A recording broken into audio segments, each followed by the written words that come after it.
Hello everyone, how are you? So in this lecture, we are going to study about helical path. What is helical path? We can say that a charge follows helical path when its velocity is at certain angle to the magnetic field. When its velocity is at certain angle to magnetic field. Now, these are magnetic field lines.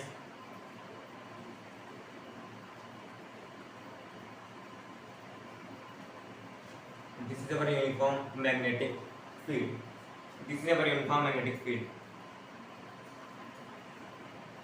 This is a velocity vector of a charge, and this angle is theta, because in helical path the velocity of a charge is at certain angle to the magnetic field. Now we have to take the two components of this velocity vector. The first is parallel component and the second is perpendicular component. So the parallel component, this is sign of parallel, so the parallel component is v cos theta for this velocity vector, and perpendicular component is v sin theta. This is our parallel component which is equal to v cos theta, and this is our perpendicular component which is equal to v sin theta. Now we have to find the direction of magnetic force. So for this, suppose this is the velocity vector and this is our magnetic field. We have to find the direction of magnetic force. So this is our velocity, this is our magnetic field. So if we spread our fingers or encircle our fingers like this from V to B, then the direction of thumb will be the direction of force.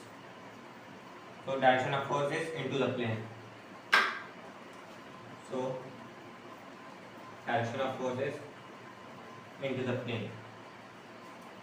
So we can say that a particle follows circular motion because the force is into the plane. So the particle follows circular motion like this, and the velocity vector which is responsible for the circular motion is v sin theta, because there the direction of force is into the plane. So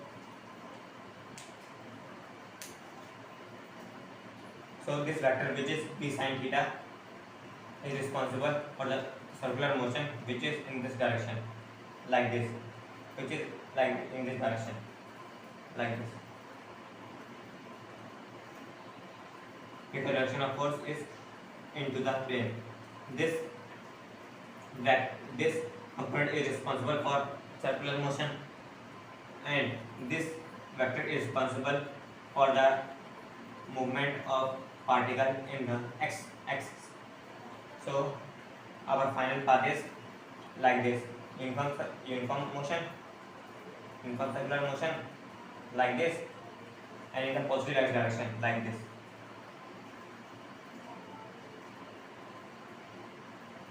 Now this is in x-axis,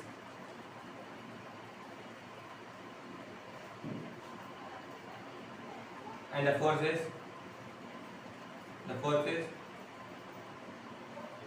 minus z-axis.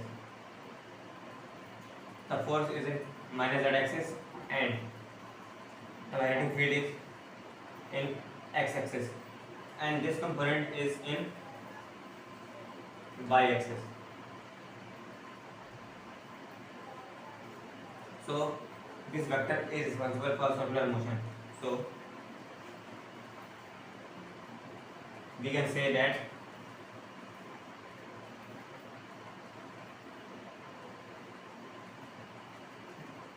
This is the formula of centripetal acceleration for circular motion.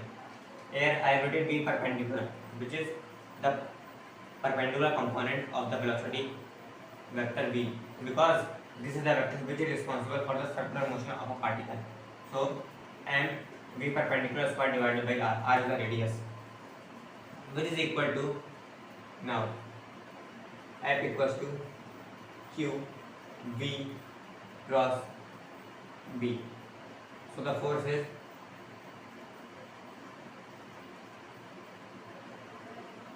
q v p sin theta. q p v, the angle between the magnetic field and this component v sin theta is 90 degree. This is our magnetic field and this is our v sin theta, which is known as perpendicular component. So the angle between both of them is 90 degree. So here we can write sin 90 and the value of sin 90 is 1. So our force will come QVB. So here we put QVB, and this is our perpendicular component. So here we write perpendicular. So and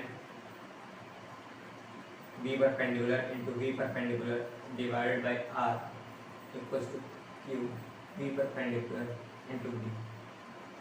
Then this and this will be cancelled out. Then we are left with M V perpendicular equals to R Q P, and the radius equals to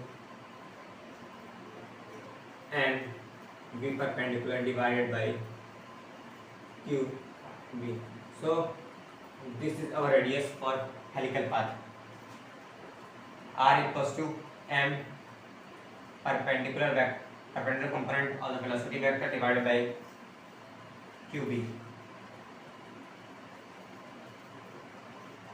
We can write this expression in this form also: M V sin theta divided by QB, because V perpendicular equals to V sin theta.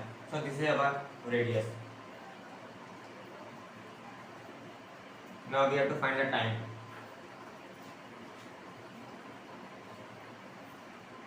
For the time,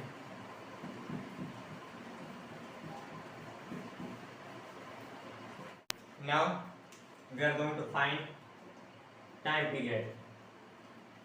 We know that time equals to distance by speed.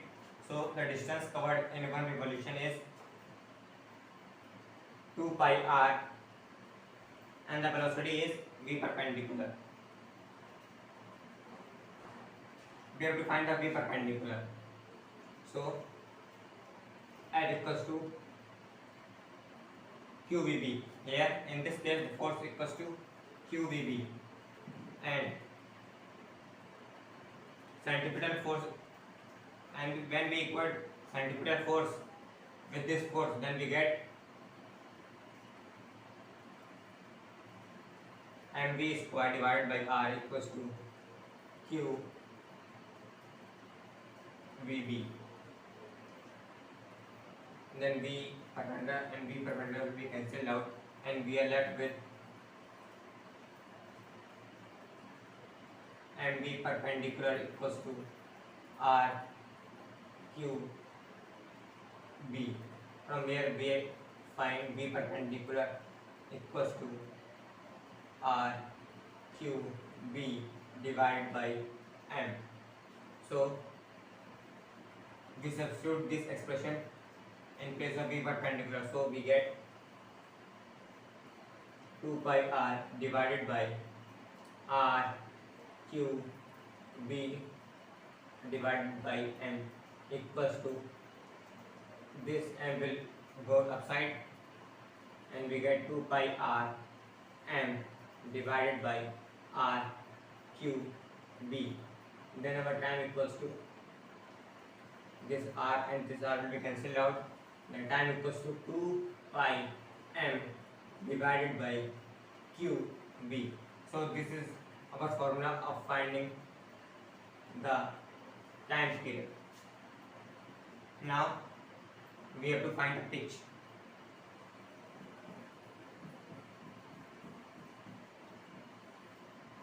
For the pitch, the distance between the two consecutive crusts is called pitch. This is our pitch. These points are known as crest. So we can say the distance between the two consecutive crests is known as pitch, which is denoted by P. Pitch equals to, suppose this is a distance, then the distance equals to speed into time. Here the speed is v cos theta,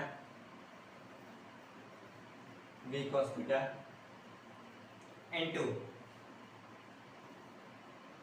the time, and we know the time equals to, and we know the time here is 2 pi m divided by qb. So our pitch equals to v cos theta into 2 pi m divided by qb. Repeating again that the distance between the two consecutive crusts is known as pitch. Now let's suppose pitch as distance, then distance equals to time into speed. So here the speed is v cos theta, because pitch is measured in x-axis. So the vector which is responsible for the motion of particle in x-axis is v cos theta into the time we found earlier, which is equals to 2 pi m divided by qb. So this is our pitch.